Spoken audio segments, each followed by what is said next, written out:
বিচ্ছেদের পর নেন ৭০ কোটি, এবার ৩০,০০০ কোটির সম্পত্তিতে নজর কারিশমার। বলিউড অভিনেত্রী কারিশমা কাপুরের প্রাক্তন স্বামী শিল্পপতি সঞ্জয় কাপুরের মৃত্যুর পর শুরু হয়েছে পারিবারিক সম্পত্তি নিয়ে নানা টানাপোড়েন।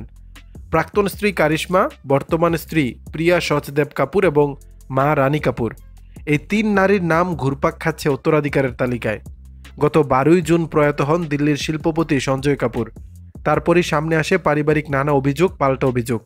বিশেষ করে সঞ্জয়ের মা রানী কাপুর সম্প্রতি দাবি করেছেন, ছেলের মৃত্যুর পর তাকে দিয়ে জোর করে কিছু গুরুত্বপূর্ণ নথিপত্রে সই করিয়ে নেওয়া হয়েছে। এমনকি নিজের ব্যাংক অ্যাকাউন্ট থেকেও আর লেনদেন করতে পারছেন না বলে অভিযোগ তুলেছেন তিনি। এই পরিস্থিতিতে নতুন করে চর্চায় চলে এসেছে অভিনেত্রী কারিশমা কাপুর। বলিপাড়ার গুঞ্জন, প্রাক্তন স্বামীর ৩০,০০০ কোটির বিপুল সম্পত্তিতে নাকি এবার চোখ পড়েছে কারিশমার। যদিও কারিশমা এই বিষয়ে প্রকাশ্যে কোনো মন্তব্য করেননি। ২০০৩ সালে সঞ্জয় কাপুরকে বিয়ে করেছিলেন কারিশমা। ২০১৬ সালে তাদের বিবাহ বিচ্ছেদ হয়। সে সময় নির্যাতনের অভিযোগ এনেছিলেন অভিনেত্রী। এমনকি গুজব রটে হানিমুনের সময় এক রাতের জন্য কারিশমাকে বন্ধুবান্ধবদের কাছে নিলামে তোলার চেষ্টা করেছিলেন সঞ্জয়। ভরণ পোষণ বাবদ ডিভোর্সের সময় কারিশমা পেয়েছিলেন ৭০ কোটি টাকা।